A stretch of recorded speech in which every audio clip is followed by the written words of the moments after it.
Have you ever felt it? That sensation of running on an invisible treadmill. You feel like you're moving, you feel the effort, but the scenery never changes. You work more, you buy more, you scroll more, hoping to arrive at some destination.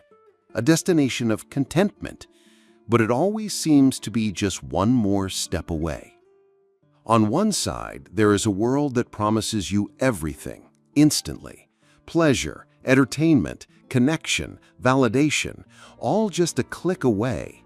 This world tells you that the key to happiness is more, to see more, to have more, to experience more. And on the other side, there is this, stillness, an inner silence, a profound sense of enough, a power that comes not from reacting, but from observing, a power that in our noisy world feels like a forgotten superpower. This video isn't about the contrast between these two worlds. This video is about you. It's about that moment you pick up your phone for the 10th time in an hour without really knowing what you're looking for. It's about that hollow echo you feel after binge-watching an entire season of a show in one night. It's about that low-grade anxiety that you might be missing out, that you might not be good enough, that you might not be seen. These are the symptoms of a modern sickness, and it's time we gave it the right diagnosis. The truth is this: your brain's reward system, the very survival mechanism designed to guide you toward growth and connection, has been hijacked. You are caught in a grand, engineered game designed to capture your attention and drain your energy. A game where cheap, instant rewards have driven up your tolerance for pleasure so high that life's real, deep joys, like a genuine conversation or the satisfaction of a hard day's work, no longer register. But here is the good news. This is not a life sentence. You can take back control. You can perform a system reset. You can reset your brain. This isn't a new idea or a fleeting biohack. This is an ancient art of reclaiming the soul. Around 2,300 years ago in Athens, a group of philosophers faced a similar problem, a world full of distractions, luxury, and empty promises. They were called the Stoics. They were warriors of the mind, and they designed a blueprint for building an unconquerable fortress within themselves. One of the great Roman emperors and a follower of this school, Marcus Aurelius, summarized the core principle like this: you have power over your mind, not outside events. Realize this, and you will find strength. This sentence is the key to the reset. But a fundamental question remains. How did this reward system, this evolutionary masterpiece that has served us throughout history, become so vulnerable? What is it deep within our own psychology and in the architecture of the modern world that drives us into this sweet but devastating form of servitude? To answer that, we must journey into the control room of our brain and meet the architects of this invisible prison. The answer is both simple and shocking. This vulnerability isn't a bug in your system. It's a feature running in the wrong world. Our brains were wired for survival in a world of scarcity, a world where finding a sweet fruit or gaining the approval of your small tribe was a rare and monumental victory. Our reward system was designed to motivate us toward these vital, hard-won rewards. But today, we are drowning in an ocean of artificial abundance. We no longer hunt for fruit. We are bombarded by processed foods engineered to unnaturally hijack our pleasure centers. We no longer seek the approval of 10 people in our tribe. We are exposed to the potential judgment of millions online. And this is where the shocking truth is revealed. The problem isn't dopamine itself or your reward system. The problem is cheap pleasure. Pleasure is the currency of our motivation, but we're living through an era of pleasure hyperinflation. Instant, effortless joys have become so accessible that their value has plummeted. And just like with economic inflation, when the currency is devalued, you need more of it to buy the same thing. You need bigger, louder, more intense stimuli to feel the same amount of happiness. That is the invisible treadmill. The architects of this prison are the corporations in what we call the attention economy. They are masters of human psychology. They know precisely how a like, a notification, or a limited time offer can create a powerful loop of anticipation and reward in your brain. This is not an accident. It is a design. But why do we fall into this trap so easily? The Stoics found the answer to why in a single foundational concept, the dichotomy of control. The idea is deceptively simple. Everything in the universe falls into one of two categories: the things we can control and the things we cannot. The only things you have absolute control over are your own thoughts, your judgments, and your choices. That's it. And the things you cannot control? Almost everything else. What other people think of you, the economy, illness, the past, the weather, and whether your latest Instagram post goes viral. All of our psychological pain stems from one fundamental error. We try to source our reward and our sense of self-worth from the things in the cannot control column. Think about these moments. Feel them. That moment after you post something important online, and you open the app 2 minutes later, your heart beating just a little faster to see who has liked it. That tiny sting of disappointment when the number is lower than you hoped. That is the feeling of tying your peace to something you cannot control. Those mental reruns after an argument with a friend, playing the conversation over and over in your head for hours, wishing you'd said something different. You're fighting a battle with the past, which is by definition uncontrollable. That faint jealousy you feel when you see someone else's success or seemingly perfect life on social media. You are comparing your messy, chaotic inside to their curated, edited outside, and you're allowing an image to determine your worth. These aren't just examples. These are the moments we voluntarily hand over the keys to our own peace, to others, or to chance. And what is the ultimate cost of playing this game? The cost isn't just lost time or fleeting anxiety. The ultimate cost is the loss of yourself. The loss of your ability to focus deeply on a single task. The loss of your ability to enjoy a simple moment of silence because your brain is screaming for the next hit. You become a ship without a rudder, tossed around by the waves of external approval and criticism. Your own inner voice, that internal compass telling you what is right and what is important, becomes so faint that you can no longer hear it.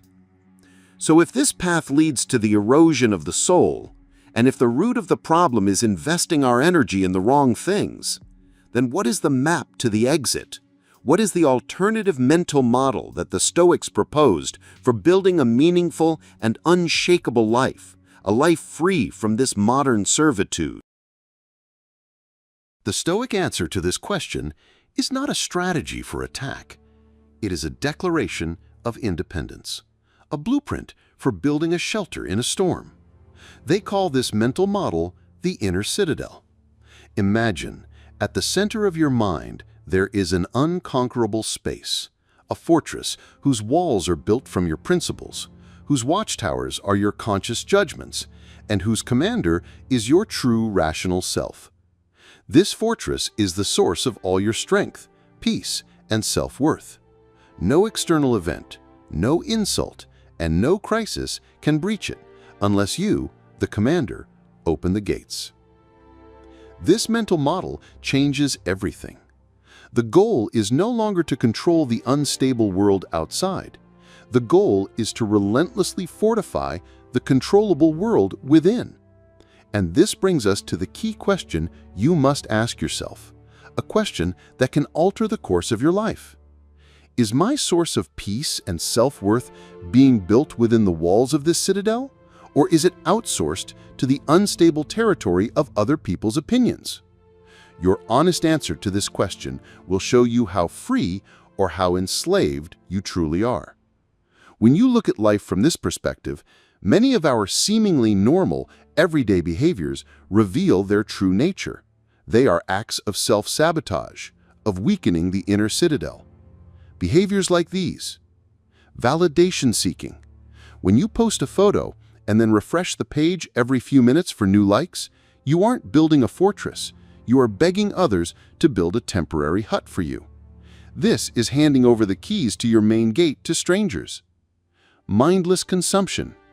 When you scroll aimlessly through social media or news feeds for hours, you are not resting.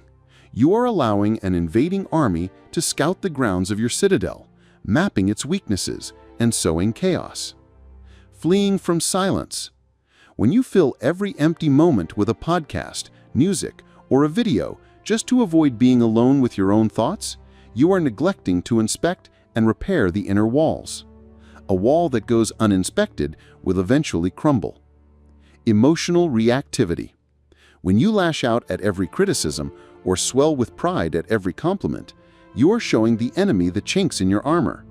These reactions are the cracks you create yourself. The golden rule for protecting this citadel is found in this sentence from Epictetus, a philosopher who was born a slave and became one of the greatest Stoic teachers. It is not things themselves that disturb us, but our judgment about things. Hear that again. This means no one and no thing can make you angry or sad. They simply do or say something. It is you, with your judgment, who chooses to interpret that event as a catastrophe, an insult, or merely an irrelevant piece of data. That is where your power lies. But what is the consequence of ignoring this rule? It's not just about having a few bad days. Every time you depend on the outside world for a good feeling, for a sense of worth, you are selling off a brick from your inner wall. You are trading away your psychological sovereignty piece by piece. And when your walls are weak enough, you will have no shelter. At that point, you are not just a victim of circumstance, you become an easy target for politicians, for marketers, and for the people in your own life who profit from manipulating the emotions of others. And this leads us to a deeper, darker question. We understand how the citadel is weakened from within, but how exactly do external enemies attack it? What are the mental and social games, the hidden strategies that are constantly and systematically trying to tear down the walls of this fortress, often without us even realizing it? To answer that, we must move beyond theory and step on to the real battlefield.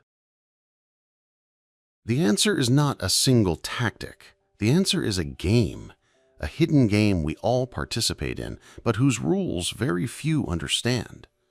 The name of this game is the validation trade.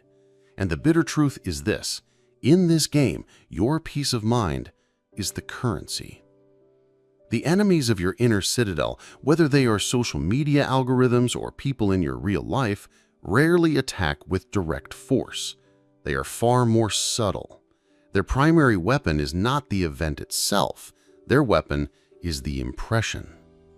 This Stoic concept is the key to understanding all psychological manipulation. An impression is the raw, unexamined thought or feeling an event creates in you. Someone frowns at you. The initial impression is, they dislike me, I've done something wrong. Someone praises you. The impression is, I am worthy, I am superior. The players in the validation trade are masters at launching these impressions at you. They throw a word, a meaningful silence, or an image your way, and then wait for your immediate emotional judgment to do their work for them. They don't tear down the walls of your citadel. They trick you into opening the gates yourself. These players often take the form of familiar archetypes. You definitely know them. The professional victim. This is the person who is always on the verge of a new catastrophe. By endlessly sharing their problems, they cast you in the role of the savior. Your reward? Feeling useful and good about yourself. But in reality, you are merely providing an endless supply of fuel for their need for attention, draining your own citadel of energy and time. The concerned critic. This person cloaks their sharpest criticisms in the language of care. "I'm only telling you this for your own good," or "I don't want to upset you, but..." By creating a sense of insecurity in you, they place themselves in a superior moral or intellectual position. With every well-intentioned jab, they chip away at your walls. The partner who needs saving. This person makes you feel powerful and essential. You are the only one who gets them, but their dependency is a golden cage. Your peace becomes tied to their stability, and because they are perpetually unstable, you are kept in a constant state of high alert. Your citadel becomes a watchtower for someone else's life. And now for the bitter truth of this game. A truth that may be painful to hear, but is essential for your freedom. These people are not in a relationship with you. They are in a relationship with the role you play for them, the savior, the listener, the supporter, the source of validation. When you decide to stop playing these roles, they don't get angry because you've changed. They get angry because their tool has broken. You are no longer useful to them. So what is the game-breaking move? How do you flip the board on this game forever? It isn't a complex strategy. It is the simplest and yet most powerful move possible. The refusal to make an immediate judgment, or in Stoic terms, testing the impressions. This means that when someone says or does something that creates a strong emotional response in you, good or bad, before you react, you take one mental step back. You interrogate that impression like a gatekeeper. Ask it, "Hold on. Is it the event itself that is disturbing me, or my judgment about it? Is this an objective truth, or just an impression launched at my mind to provoke a reaction?" In that brief, seconds-long pause lies your power. You take it back from the manipulator and return it to the commander of the citadel, you. This refusal to react, this conscious silence, is not just a defensive tactic. It is a weapon, a form of power that the modern world has forgotten and even despises. But what is this power exactly? How can something as seemingly passive as purposeful indifference be the most potent tool for disarming others, reclaiming your peace, and ultimately resetting your entire reward system? What is the nature of this lost Stoic weapon? The modern world screams at you. React, have a take, join the argument, make your voice louder. Power, in the eyes of this world, is measured in the volume of noise you produce. But the lost Stoic weapon works in the exact opposite way. Its power is found not in producing noise, but in the quality of your silence. Not in the intensity of your reaction, but in the steadfastness of your non-reaction. This weapon is called purposeful indifference, or in the original Greek, apatheia. But do not mistake this word for apathy or coldness. That is the greatest misunderstanding of Stoicism. This indifference is not weakness. It is the ultimate form of strength. Purposeful indifference means the conscious refusal to hand over your emotional state to things you cannot control. It means you choose to unlink your peace from a specific outcome, a specific comment, or a specific like. It is a declaration of your inner independence. Its mechanism of action is devastatingly simple yet brutally effective. It starves the fire. Every game of psychological manipulation, every attempt to pull you into someone else's drama requires fuel to continue. And that fuel is your emotional reaction. Your anger, your anxiety, your need to defend yourself, your effort to convince them, that is the fuel. When you respond with conscious silence and internal calm, you simply cut off the fuel supply. The game stops because one of the players has refused to play. This also directly resets your reward system. Your brain, once trained to seek the reward of winning the argument, now learns that the real reward is not in the thrill of victory, but in the tranquility of maintaining your inner peace. Let's imagine a real-world scenario. You're in a meeting. A colleague makes a passive-aggressive comment about your work in front of everyone. They are waiting for you to get defensive, to start the game. The old reaction, based on a hijacked reward system. You immediately jump in. Your voice gets a little tight. You start over-explaining, trying to prove them wrong. The result? You have entered their game. You look flustered and weak. You've lost control. The Stoic reaction, based on purposeful indifference. You pause for 2 seconds. You meet their gaze, perhaps with a slight, calm nod. Then you turn back to the rest of the group and calmly steer the conversation back to the main agenda. What just happened? By not reacting, you took all the power from their comment. It vanished into the void. Your silence declared, "My peace is non-negotiable." That is true power. Of course, this path has a cost. When you refuse to play the game, you may be called cold, arrogant, or uncaring. You might lose some friends or family members who were accustomed to feeding on your emotional reactions. But this is not a cost. It is a filter. This path automatically removes people from your life whose presence was conditional on you playing a role for them. You don't lose people, you shed masks, and you clear the way for authentic connection. Etch this philosophy into your mind with a single, powerful mantra for the difficult moments. My peace is non-negotiable. This philosophy is beautiful and powerful, but knowing it is not enough. We must live it. So the final question is how? How do we practice this art day by day? What is the practical, step-by-step plan for resetting our reward system and building this inner strength in the chaos of daily life? Where does our 7-day pact with ourselves begin? Philosophy without action is merely a mental hobby. Awareness without practice is just a sophisticated form of self-deception.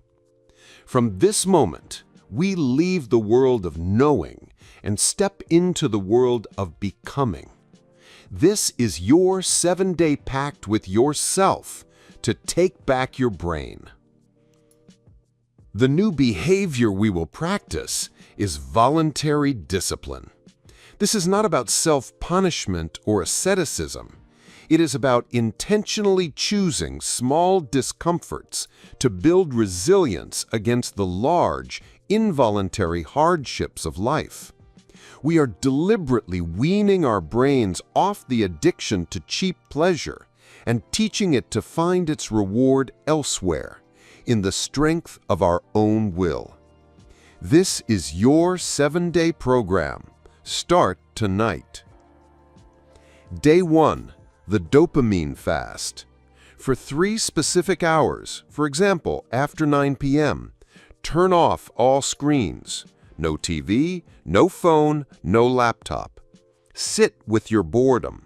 Let your brain scream for a stimulus. Your job is simply to observe, not to obey. Day 2. Voluntary hardship. Do one small, uncomfortable thing. Take the last 30 seconds of your shower cold. Take the stairs instead of the elevator. Drink your morning coffee black. Show your brain through action that you are in charge, not your fleeting impulses. Day 3. The Stoic Journal. Before bed, draw 2 columns on a piece of paper. In one, write, "Things that were in my control today." For example, my reaction to the traffic. In the other, things that were not. For example, the traffic itself. This 5-minute exercise alone will begin to rewire your perspective. Day 4. Negative visualization. For 5 minutes, imagine you have lost something you value, your job, your health, a relationship. Feel the emotions that come with it. Then return to the present moment and feel the profound gratitude for having it. Day 5. Action without external reward. Do one small good deed for someone and tell absolutely no one about it. Pick up a piece of trash. Make a small, anonymous donation to a charity. Train your reward system to find joy in the virtuous act itself, not in the external validation for the act. Day 6. The day of observant silence. For 1 hour, in a group conversation, at work or with friends, just listen. Offer no opinions unless you are directly asked. Find the power in observing the dynamic rather than participating in it. Day 7. Review and commit. Review the past week. Which exercise was the most difficult, yet the most beneficial? Choose one and commit to practicing it every day for the next 30 days. This is the first brick in your inner citadel. And as you perform these exercises, remember this golden rule. You do not owe anyone an explanation for your peace. You don't need to justify why you're not checking your phone, why you're not participating in gossip, or why you need an evening alone. No is a complete sentence. Your peace is your right, not a privilege you have to fight for. On this path, you will experience moments of intense boredom and loneliness. The outside world calls this isolation. The Stoics would call it sacred solitude. This ache is the pain of withdrawal. This loneliness is the empty space required for a new, stronger self to grow. Don't run from it, welcome it. And what is the measure of your progress? Your litmus test? It is this. As you begin to practice these principles, pay attention to who drifts away from you. The people who become agitated by your newfound calm are the very people who were feeding on your chaos. This test is your roadmap for distinguishing healthy relationships from toxic ones. When you complete this 7-day pact and face its sacred pain, when your life's filters are activated and the masks fall away, what awaits you on the other side of this plane of silence and discipline? What does the new self born from this fire look like, and how does it see the world? On the other side of the pain, there is clarity. On the other side of the silence, you can hear the real music of life. The new self that emerges from this fire does not see the world as darker or brighter. It sees the world as it is, without the filter of need, without the distortion of fear. You cease to be a leaf tossed in the storm. You become the calm, quiet eye of the storm itself. This is freedom. The ultimate reward of this journey is not a fleeting high or a loud victory. It is a deep and unshakable tranquility that flows like an ocean beneath the turbulent surface of daily life. The anxiety for approval gives way to the strength of self-reliance. The need to be loved gives way to the capacity to love without expectation. The fear of judgment gives way to the courage to be authentic. You no longer chase happiness, you become the source of your own peace, first for yourself and then for everyone around you. And this is your great shift. You transform from a slave to the reward system into the architect of your own inner citadel. And here, you encounter the final liberating paradox of this philosophy. By letting go of the need to control everything, you finally gain mastery over the only thing that matters, yourself. By giving up the desperate chase for external approval, you finally earn real, profound respect. In a world full of reactive, anxious, and needy people, you become a calm and powerful presence. You become the person others turn to in a crisis. You become the friend who listens without judgment, because you have nothing to prove. You become the partner whose love is a safe harbor, not a battlefield. You become something rare, valuable, and unforgettable, a modern sage. This journey does not end with this video. It begins right now with your next choice. The final question is not whether you can do this. The question is, will you choose to? If you are ready to make that choice, if you are ready to make this pact with yourself and take back control, declare it in the comments below. Write, "I choose my peace." Let's turn this space into a citadel for each other. You are not alone on this path. Begin your journey.